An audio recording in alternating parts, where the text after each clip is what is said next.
Today, a legacy of generosity that will endure for generations to come, a vision realized for a brighter and more inclusive future. For you, for everyone, for New York, forever.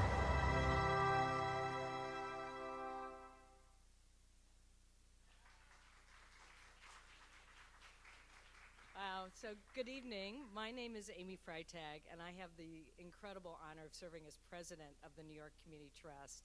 And we are just so grateful to all of the donors, friends, and grantees who are with us tonight. On behalf of our wonderful board, led by our incredible chairman, Jamie Drake, who's here with us tonight. Our fantastic staff, trust staff, please wave. We have folks from all across the region here tonight.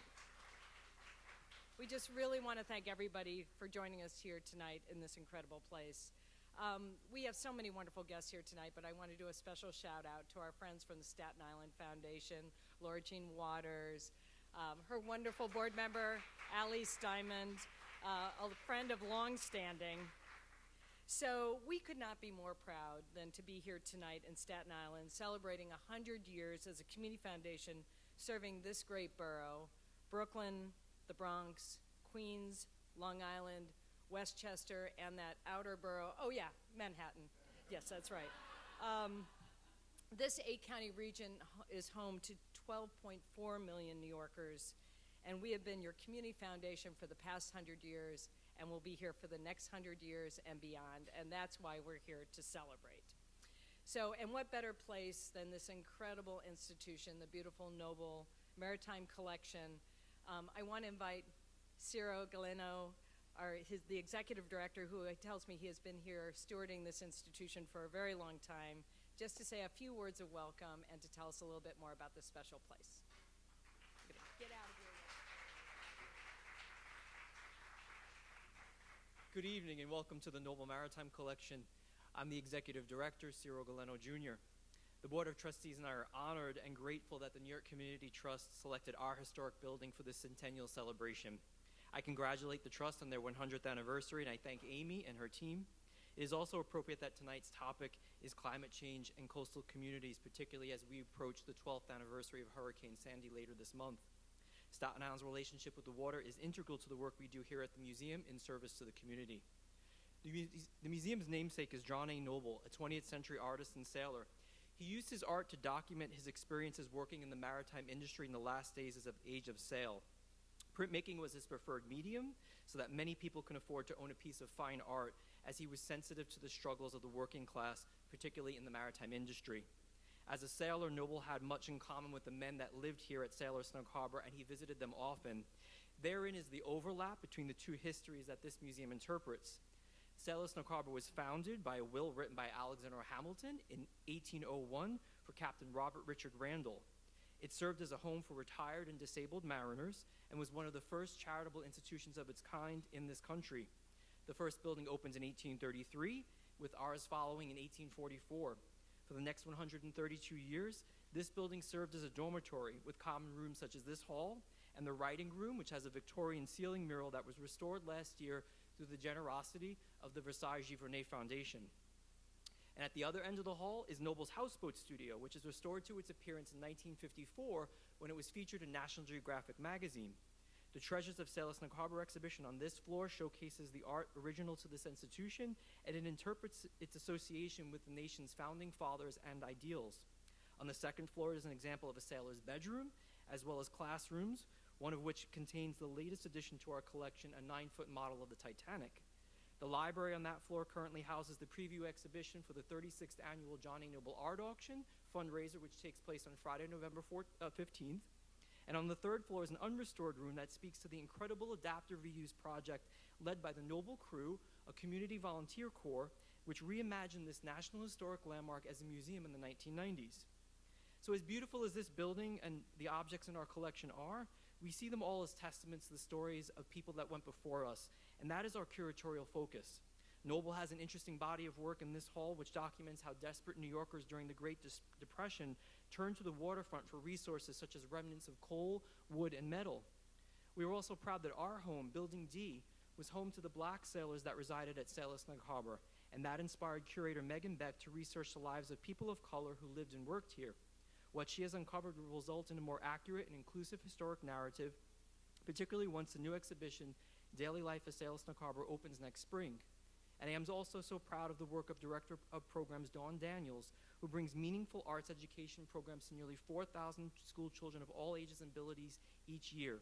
These programs draw upon our mission and collections in a way that is relevant to these students and meets their needs. Just two examples are La Capitana Dice, which serves Spanish-speaking English language learners, and Maritime Careers of New York Harbor, which inspires students in neighborhoods where the poverty rate is around 20% to consider future employment in local waterfront industries. This is just a little bit of what we do here with people at the heart of our work. I know that the New York Community Trust is similarly focused on public service, and I once again thank them and thank you for being here tonight. Please feel welcome and make yourself at home. Thank you.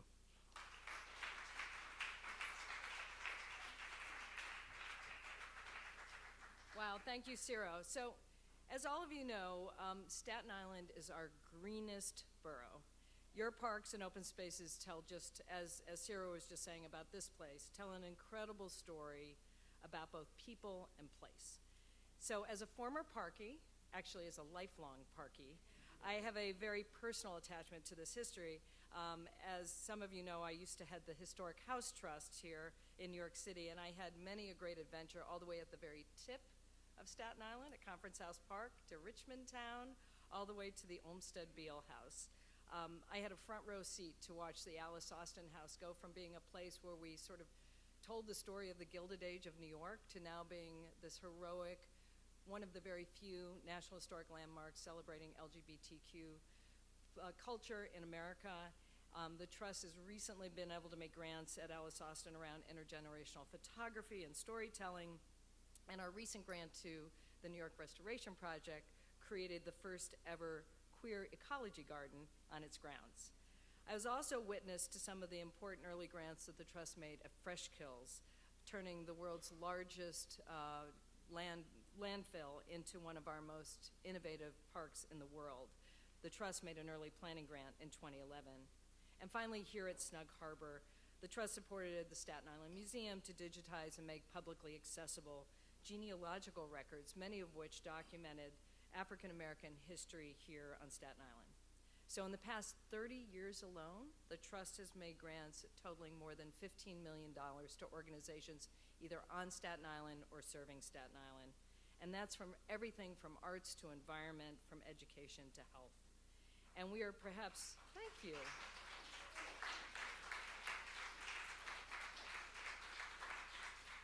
I like to say when you're only the third president in 100 years, you don't get credit for any of that because you have amazing predecessors that did incredible work. So perhaps we're best known at times of some of the greatest challenge in New York. Ciro mentioned Superstorm Sandy, and that's a moment when we worked super hard with partners like Community Health Action and Project Hospitality to bring not only food and emergency response, but we're also part of the effort to prepare for, unfortunately, what we envision will be the next storm, when we supported nonprofit Staten Island to bring together local agencies to create the borough's first federally recognized disaster response network. So when we say we're here for Staten Island forever, we actually mean it. So all of this is made possible by generous donors, people with a passion for Staten Island and our region, and we work with individuals, families, foundations, and businesses. I like to say that the Trust is like this crazy quilt of generosity, each patch representing an individual donor's act of generosity. And then we weave those patches together to bring support to our region, especially the communities that need it most. And so our quilt includes patches contributed by cab drivers and accountants, school teachers, and entrepreneurs, everyday people who came together over the past 100 years to make New York a better place. So they're literally some extraordinary people, and I want to tell you about Abdel Afghani, who was your fellow Staten Islander. Abdel was born in Saudi Arabia, and he came to the United States and settled here as his home borough. He had a very successful career in finance, but he so fell in love with the trees and green and open space of Staten Island, he left us a permanent fund so that every year we make New York greener thanks to Abdel. So Abdel's patch in our quilt is definitely green. So we think about a lot, who are the next generation of generous Staten Islanders who will help us make a difference here today and leave a living legacy for future generation. That really is the work that lies ahead for us at the New York Community Trust. So tonight we are not just looking back, we are ambitiously looking forward. We know there's even more we can do, just not only on Staten Island, but across the 8 counties that we serve. We want to grow, we want to expand our impact, and we want to make many, many more grants. So that's where you come in. You can help us. Tonight, we'd love to hear your voice and your vision for our next century of impact. So in your program, on this page, see this QR code? Not when I'm talking, but later. You click on it. That will take you to a link on our website where we would love you to vote on helping us direct $3 million of funding in our 2025 budget. What do you want us to focus on? Strengthening our democracy, welcoming the newest New Yorkers. There's so much that we can do, and we can't do it all, but having your voice and helping us guide our grant making would be so meaningful to us. And please tell your friends. Like, we want every New Yorker to vote. And then once you've done your voting, you're going to be directed to share your vision for New York. What are the things we can do to make this place better in the years and decades ahead? Your votes and your voice can help us shape our grant making in the months and years ahead. So, on with the show. Tonight we're focusing on a topic that is close to my heart and for all New Yorkers who love our parks, open spaces, green spaces, and environment. We're joined tonight by a powerful panel of incredible New Yorkers who spent their careers transforming and stewarding our public green assets. Environment and environmental justice have been front and center at the Trust for a very long time, and now under the care of my esteemed colleague, Arturo Garcia Costas. That environmental grant making has never been in better hands. So Arturo and I go way back. We were partners before I arrived at the Trust, particularly during COVID, when he and I and lots of funding partners helped create the New York City Green Fund that funded lots of parks and open space and community gardens, including many here on Staten Island. So Arturo is an extraordinary colleague, and he's going to do a fabulous job on this panel. But before I hand it over to Arturo, tonight we're joined by Shaneja Janti. Pretty good. It's not perfect, okay? But I really worked on it. Shaneja is the 2024 National Poet Laureate finalist, a current student in human rights and creative writing at Columbia, and she is brought to us by Urban Word, one of our favorite Trust grantees, and she's going to start us off with a piece of hers. So welcome. Come on up.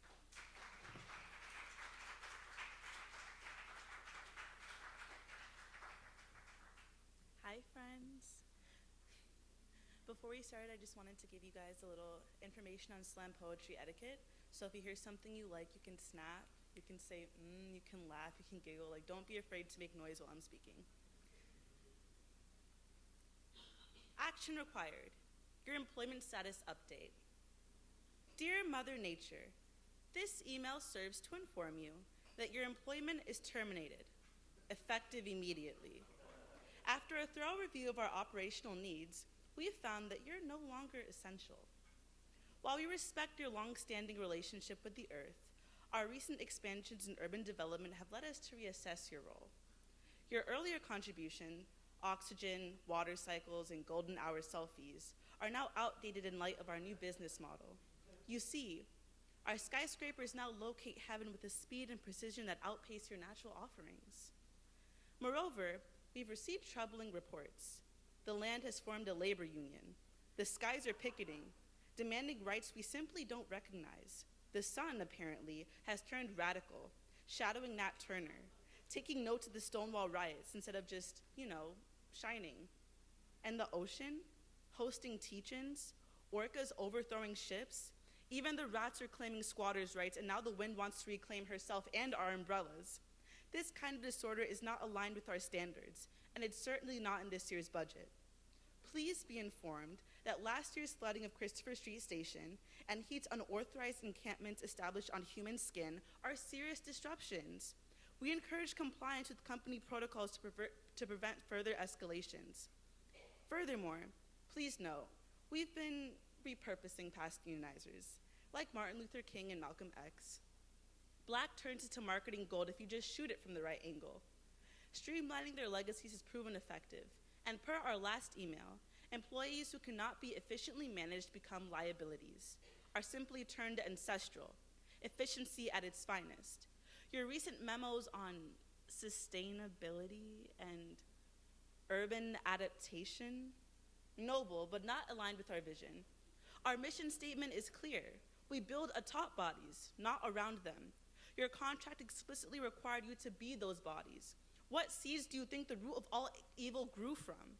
To be frank, your green just won't produce red, white, or blue. Birthing a nation requires just one founding father, and we've hit our quota on systemic oppression management. At this juncture, our focus remains on achieving profit-driven success. Unfortunately, even those with concrete for beds kneel toward the dollar like scorned plants. They don't need your breeze or your rivers. They understand the only gold green that holds value is currency, the tree that never falls. As we move forward, consider this transition an opportunity for personal growth. Perhaps explore ventures in a less competitive sector, like Planet Mars. To streamline our branding process, we now welcome creative feedback from terminated employees. Please submit rhymes for Mother Nature to enhance the next presidential campaign slogan. Lastly, please remember, the first settler is always the last asset. Sincerely, the Human Resources Department.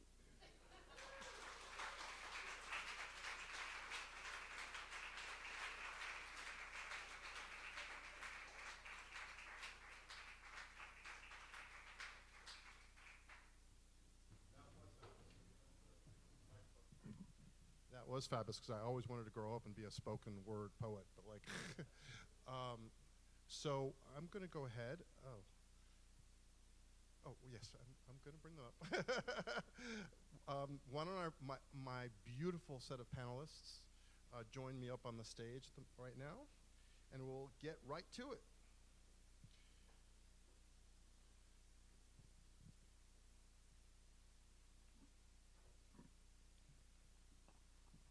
Hey all, as Amy pointed out, I have the very special privilege of handling all things environmental energy for the New York Community Trusts. My name is Arturo Angel de Jesus Garcia Costas III, but you can call me Arturo for short. Right, no Arturo, Arturo. Yeah. And I am really, really privileged. I want to step back a little bit because I think I'm blocking you a little bit, Buffy. It'll be okay when I sit down. So, as I said, I have the special privilege of working on environmental issues for the Trust. And when I joined the Trust in 2014, we worked on a couple of new strategies for our local NYC environment program and our national and international environment program. Some of you may not be aware that we're a community foundation. Community foundations are the quintessential place-based funders. But because of a generous donor that created a permanent fund of the Trust in the mid-90s, we have a national and international environment program. And in all of our environmental grant making, climate resilience, beginning in 2014, was one of our pillars, one of our priorities. In fact, we were one of the first national funders in the environmental space to adopt climate resilience as a priority. Because, as we all know, we are living in a changed world. The dangers of a destabilized climate system are not tomorrow, they are right now.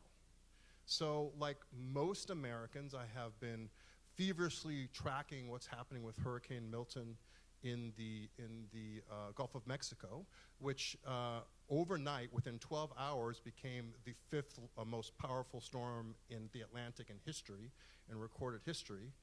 And making a beeline for the Tampa Bay area, which will be the first time in more than 100 years that such a storm has made landfall directly on that part of the coast.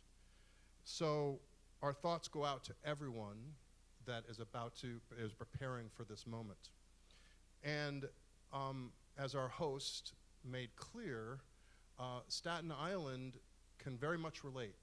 just a little less than 12 years ago, a Superstorm Sandy made landfall here.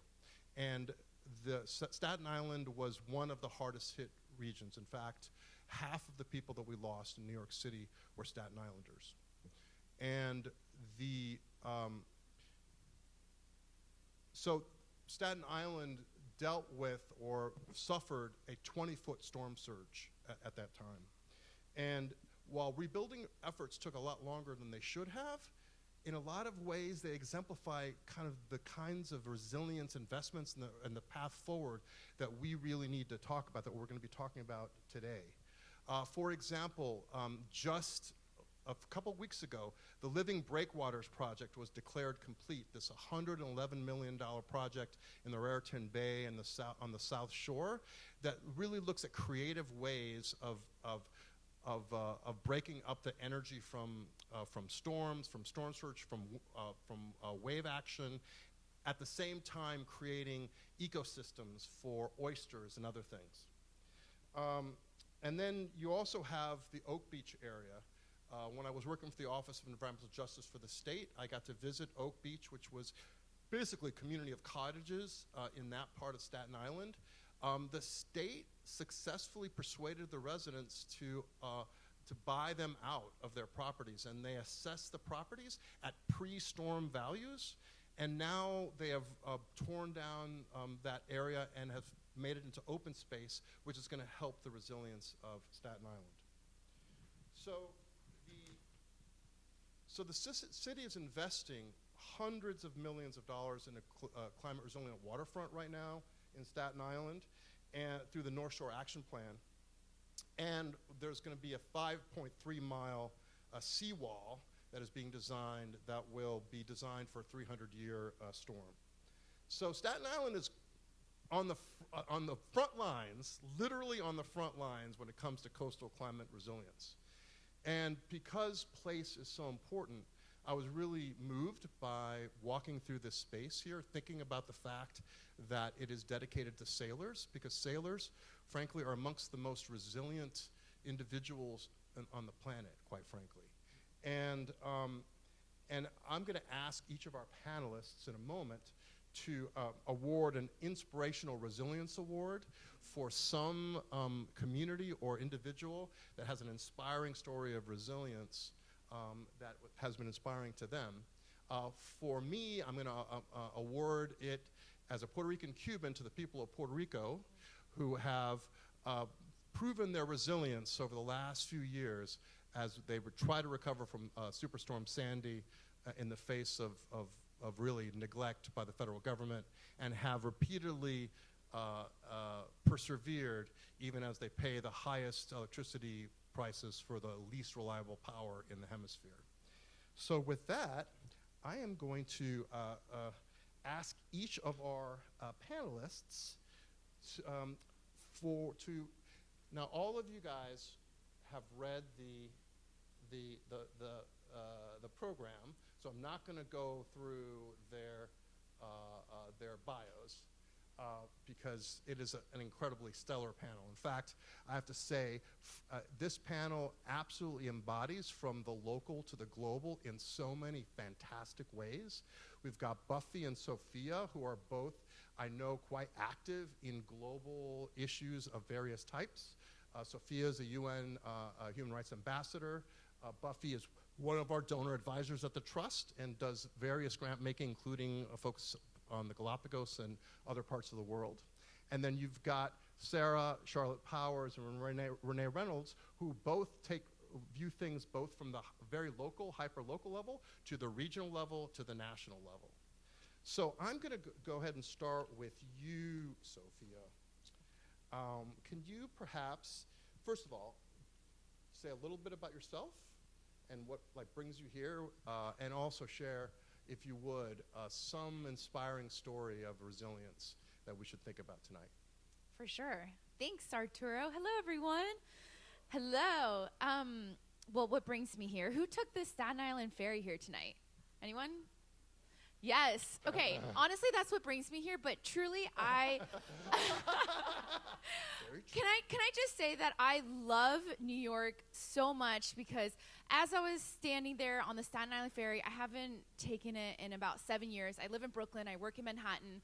I'm sorry to all the Staten Islanders. This is not a borough I visit often, but I was just so overwhelmed by just the resilience and beauty of the city. I started talking to a woman next to me, and she was saying how she commutes every day to Manhattan through the Staten Island, and she's seen it all, and she went through Superstorm Sandy, and I love New York for that reason. So my Resilience Award actually goes to New Yorkers who are helping out their neighbors and the mutual aid organization called One Love Community Fridge. Does anyone know what a community fridge is? Yes? Okay, cool. So there's this group called One Love Community Fridge. They started in 2020 during the pandemic when it was hard to buy groceries, and they just started partnering with different restaurants and organizations, putting a fridge outside on the sidewalk. It was a very easy, super simple thing, but radically they have already just last year diverted 2.3 million pounds of fresh food from the landfills. They've been able to feed 800,000 local New Yorkers, and when about 15% of New Yorkers, that's 1.2 million people, our neighbors, are food insecure, that's a huge change. It's so simple, but it's so radical. And yeah, I just had such a moment of like, oh, you know, like I love New York. So that's my story. Nice. Sarah, what about you? Hi, everybody. Thanks, Arturo. Really, really thrilled to be here.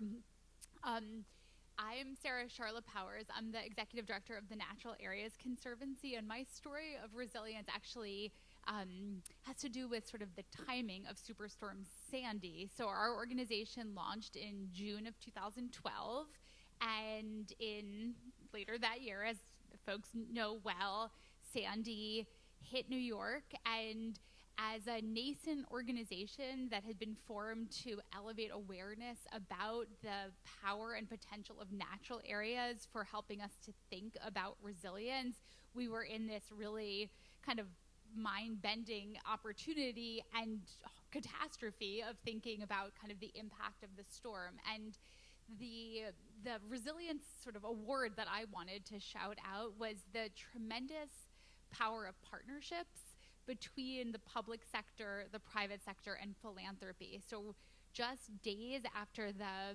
storm, New York City Parks, which for a long time has managed the Greenbelt Native Plant Center here on Staten Island, growing and producing native plants for restoration projects, partnered with our young organization with the support of private donors to create a satellite facility in Floyd Bennett Field to produce almost 500,000 native beachgrass plants that were used to rebuild coastlines that were damaged by Sandy in the Rockaways and Staten Island. That partnership has continued and evolved with a lot of twists and turns. And this year, we hosted our 8th cohort of local workforce trainees, many of them from the College of Staten Island, who are interested in careers in conservation in New York City. Many of them are interested in seed propagation and native plant production at both the facility here on Staten Island and in Floyd Bennett Field to source seeds and to grow plants that are continued to use to make our city more resilient. So it's this kind of through line of a beautiful partnership that came out of a terrible moment for our city. Awesome. Renee? Hi, everyone. My name is Renee Reynolds. I'm the Executive Director of Tri-State Transportation Campaign.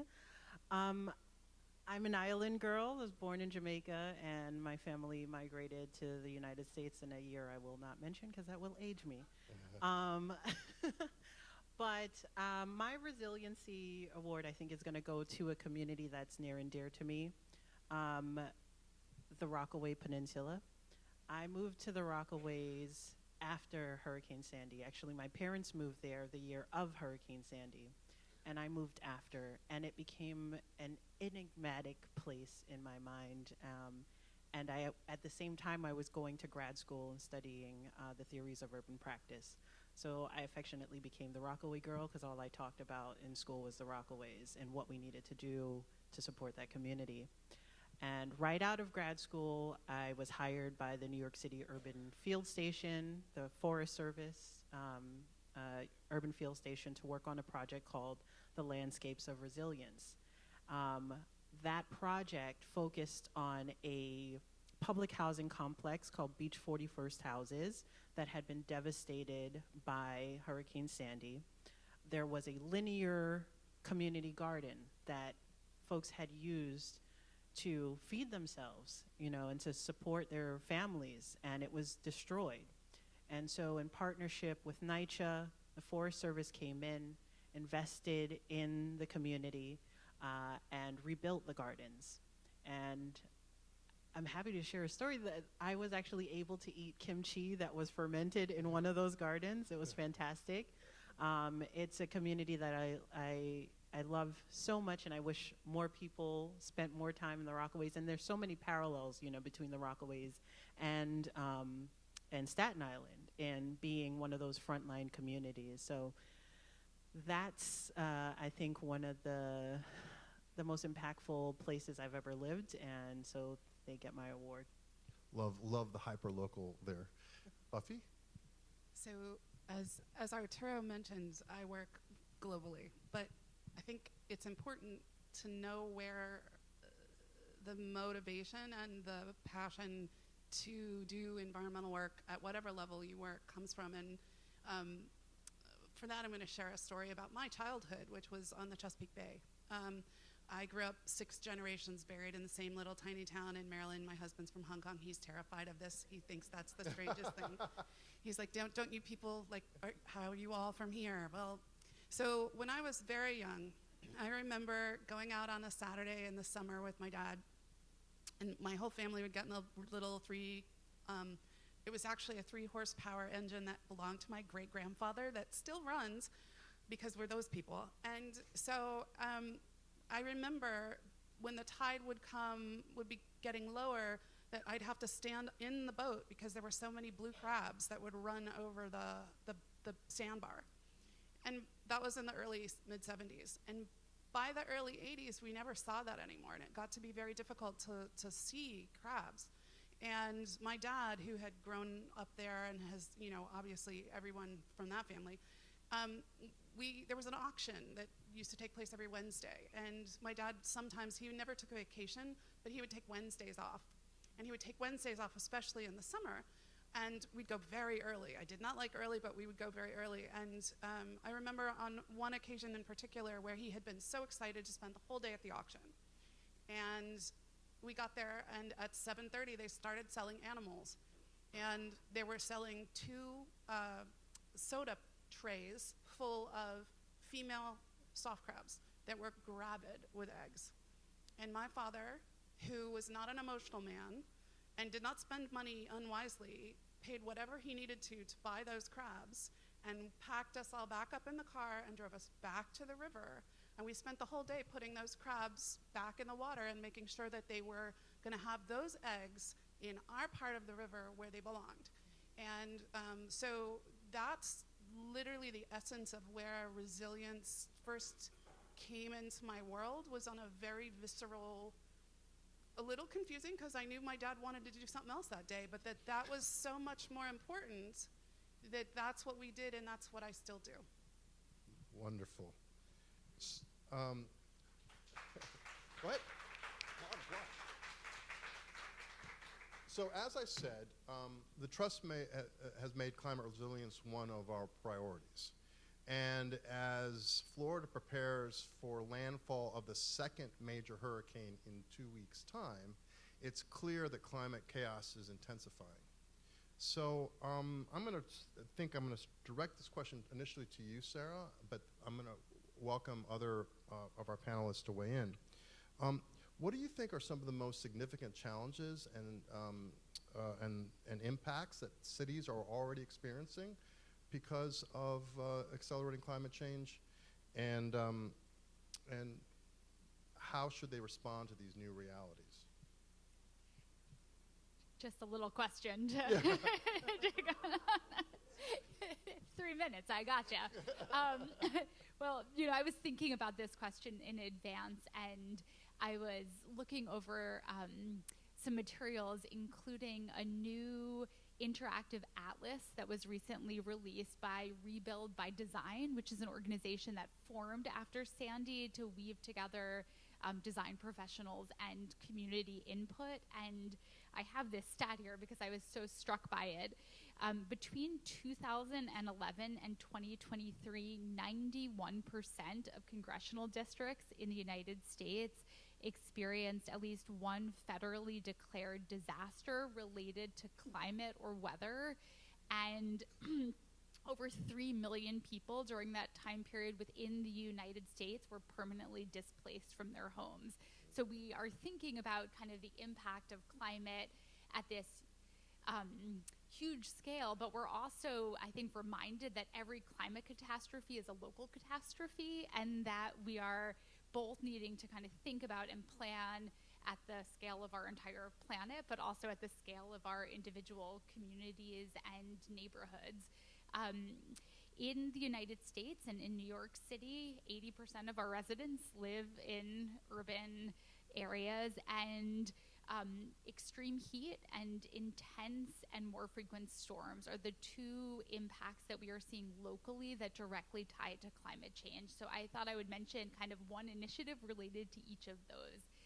The first one is actually something that's being funded by the trust, or our little piece of it is looking at how we can better manage stormwater within our urban environment to reduce not just the kind of coastal inundation that we've seen from big storms coming in from the ocean, but the neighborhood scale flooding that we see from intense storms that are more and more frequent. And with support from the trust, our organization is just completing research that shows that although our natural areas, our forests and wetlands in New York City represent about 11% of our land area, they capture over 22% of the stormwater that falls in New York.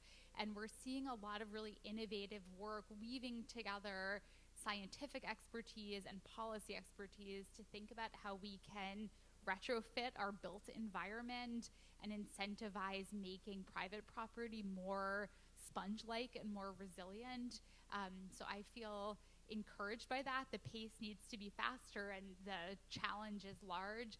The other effort, thinking about extreme heat, really relates to the huge disparities that we see in between communities in terms of how heat mitigation is paid for and sort of distributed. So heat mitigation includes things like the quality of indoor air conditioning, but it also includes things like the distribution of our city's tree canopy. And since we're thinking and talking a lot about sort of climate change and open space, just this past year, New York City Council passed legislation that mandates the creation of an urban forest plan that charts a course for New York City to expand from 22% canopy to 30% canopy, which would be a tremendous, tremendous sea change in communities all across our city in terms of creating shading and cooling for residential communities. It also expands into our parks and natural areas, thinking about how we create places where people can cool off and escape extreme heat while spending time outdoors. So I would say there's a lot of work to do, but we see a lot of really interesting kind of marrying together of science, thinking about the tremendous power of nature to help us combat climate, and then thinking about really creative policy solutions that pull on those threads and lead us into a hopefully more resilient future. Excellent. Anyone else want to weigh in on that issue?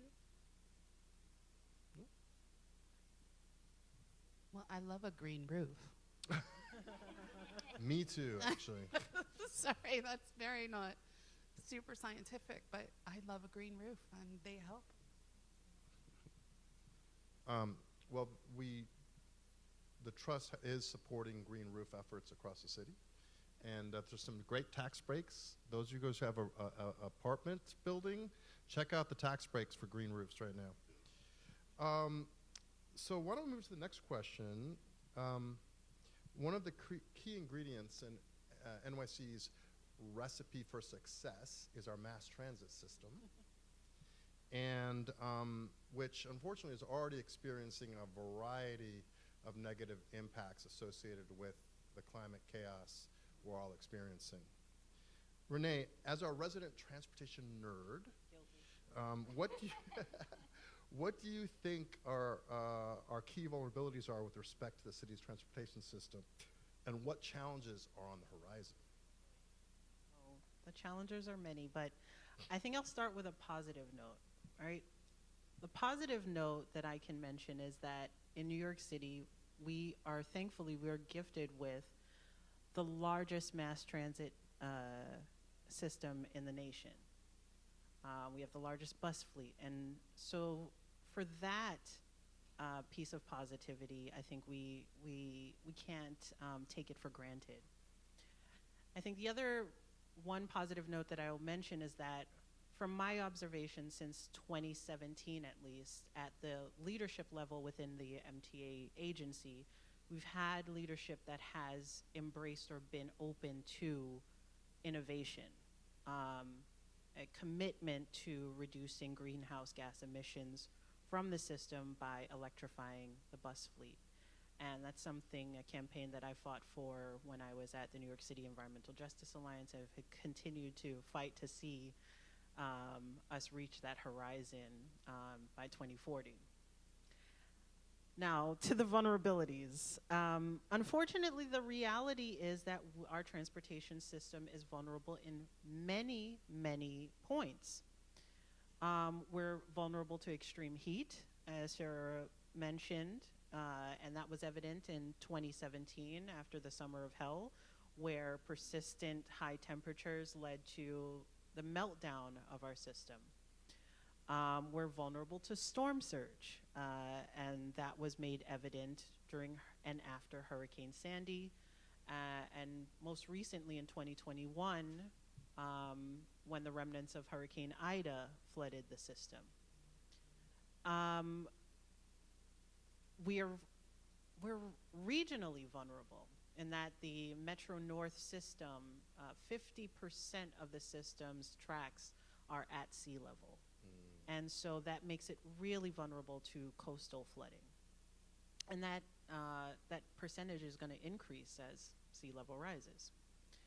So unfortunately, I think the pattern of extreme weather events that we are seeing will not, slow down anytime soon. And so I think it's really important that the MTA be proactive as much as they can. So recently the MTA put out a climate resiliency roadmap. And this is the first report of its kind from the MTA's new climate planning division. And that roadmap highlighted about 10 different goals for becoming more resilient. But just to name a few, shielding the subway stations and tunnels from storm surge, safeguarding bus depots from flooding, and protecting outdoor infrastructure from heat. So I don't think the problem is that we don't understand our vulnerabilities. We do, but we are not well resourced enough to address them. We recently saw that MTA put out a capital plan, right? So all of these improvements would be through the capital plan, $68.4 billion price tag. And our previous one was $52 billion, I believe. And that's a conservative estimate. And so without the critical funding when it comes to like the state level of funding, when we think about the ways our Department of Transportation spend money, if we're not thinking about mass transit, we're not thinking seriously enough about climate change. Yeah, I really hope.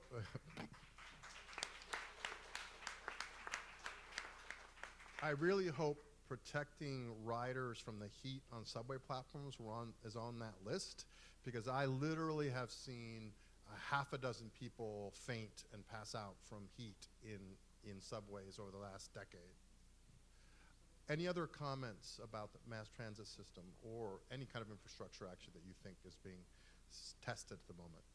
I, if you don't mind, I will go back to the mental health piece of this here.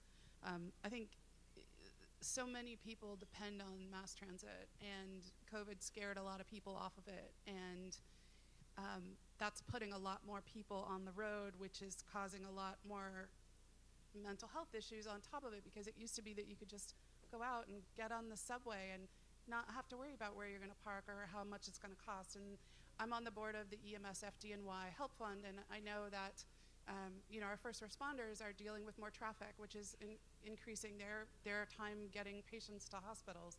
And so anything that I can ever do to help with mass transit and getting people's trust built back up around it and getting all these efforts made to improve it, I think it's the star of this city. Was it Mark Twain who said that it's the great equalizer of the city, and it doesn't matter if you live in a penthouse, you still take the subway if you've got any sense.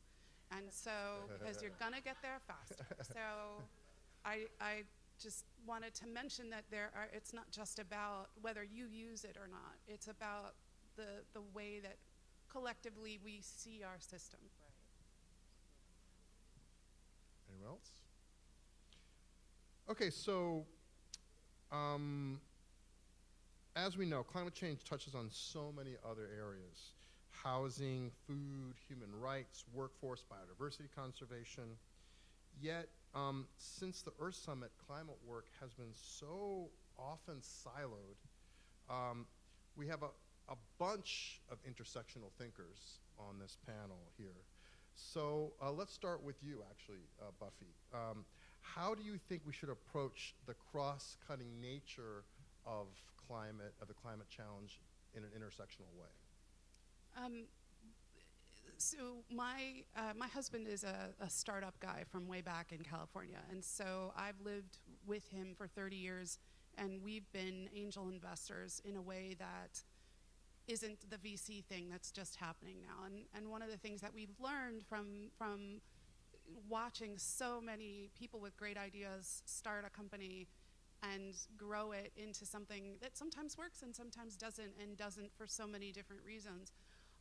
We look at our philanthropy we use the SDGs as a wonderful place to start, but the places where you can really see vulnerabilities, where you can actually make a difference, almost always are like nexus points where human health or women's health and food systems come together. My favorite example that always makes people go, what? Human trafficking and fishing.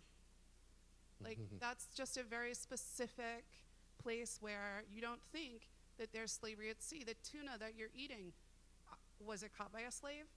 Probably. It's very, very likely that your tuna was caught by someone from Laos who had their passport taken and is serving on a Chinese or a Thai ship, and they're never allowed to get close to port. And it's a crazy kind of, what? But all of that, tying back to climate, overfishing is illegal and under IUU fishing, which is all of those things. It comes together in this way, and then human trafficking is forcing it through. And so if you only look at human trafficking, then you're not seeing the fishing aspect of it. And if you're obsessed with fish, you may miss the fact that there's the human element as well. And that's one example of the way that that we look at our philanthropy, and we work with Arturo as much as we can to find places where there look like opportunities to really knock something down if we can do it by looking at it sort of cross sideways. Sure, I think I'll pull it back to kind of the New York local scale, but I think some of the most creative kind of cross-cutting approaches to addressing climate really have to do with investing in place in a way that supports multiple solutions to the climate crisis. So thinking about how we can invest in local job creation and job training while at the same time beautifying our neighborhoods in a way that supports transit and creates more opportunities for community cohesion. So I think a lot about, from a biodiversity perspective, kind of this idea of connective corridors and connecting from green roofs to pocket parks and plazas kind of into our park system. But I think we can kind of take that same framework and mentality and think about creating a resilient city where we are empowering communities in the planning process and choosing the kind of sort of landscape that they wish to live in, and then in investing in solutions that help us to solve multiple problems. May not be the single best solution to any one problem, but built green infrastructure is a great example of something that has a beautification element. It helps reduce flooding, and it also creates these incredible corridors for biodiversity that sort of creates this connection of green throughout our city. So And reduce the urban heat island effect. reduces the urban heat island effect. So I had the opportunity to visit Rotterdam in 2014 or 2015. And I was like, oh my God, I wish we would just take all these ideas and implement them in New York City. There were plazas that were, well, Rotterdam or Amsterdam, the Netherlands, right? This is a place that has found a way to live with water, to build cities that are able to adapt, right? To take in water and then to send it back out, or, absorb it in various ways. And so I thought there were so many common sense solutions to some of the problems that we see, right? We talk about green infrastructure, so much green infrastructure in Rotterdam. Parks that were designed to take on excess water at times where there was that excess. Parking lots that were designed to take in water. And that kind of layered thinking in our design is something that I think is missing. Like when we think about building a parking lot or building a garage, we don't consider water, even though we ourselves are an island of water, surrounded by water. Yeah, we're a city of islands. We are a city of islands. We're a city of 520 islands. miles of shoreline. Exactly. I love that. So we're talking about the intersectionality of the climate crisis, and I think it's important to know that the climate crisis or climate change or global warming, however you want to say it, those are just two words to describe something that scientists now call a super wicked problem. Have you heard of this before? And Technical term, yes. Technical term. And it's not British slang, but a super wicked problem usually have four components. It usually has one component where it's very urgent and we don't have enough time. Two, we don't have the governance or the central body of authority to tell us how to mitigate or go about navigating it. Three, we prioritize short-term results like financial gain over long-term impact. And the last one is that it touches every single sector. So I think when you say climate is so siloed, it's because the systems that have created the climate change are so siloed to begin with. When we think of how our systems operate, we operate very linearly, very siloed. Whatever department you're in, even within our government, the environment, the EPA is here. The conservation everything is still so siloed, and that's truly why it's so hard to understand the grasp of the intersectionality of climate crisis. It's all roads lead to sustainability. All roads lead to climate change. We obviously know it's here. I think because of just even the terminology, how our English language doesn't even encompass the severity of it, makes it so confusing for just the average person to hear that on a news show and then be like, oh yeah, I know exactly how to go about it. And I think as we are reversing our systems to be more intersectional, whether it be in governance and local and national, it also helps reverse the climate crisis. And then my last thing that I will say is that with the climate crisis, there are nature-based solutions and there are tech-based solutions that accelerate nature solutions. So what we saw in Rotterdam, it seems like they're tech-based accelerating nature-based solutions. Some of the most radical things that we can do is just reversing our systems back to what nature already is. So in Long Island, they used hard clams to make Shinnecock Bay from a very polluted area to now where fish is thriving, just by installing and planting hard clams. Billy and Oyster Project here making the coastal line of Manhattan more resilient. And Manhattan is named after Manhattan, which is what the indigenous communities called it. And it was because Manhattan was one of the most biodiverse, lush, and rich areas of land that the indigenous communities had ever seen upon. It's actually incredible if you look at a lot of the essays of how they talked about this land. It was so nutrient and biodiverse and land rich. And that's what we're trying to do, is reverse it back to equilibrium. It seems so radical sometimes when we talk about combating climate change, but really we're just trying to get back to this equilibrium. And that's one of the key aspects of the Living Breakwaters Project, which Bill and Oyster Project is a partner of, is restoring that, finding that balance, which, by the way, was a Rebuild by Design winner way back when.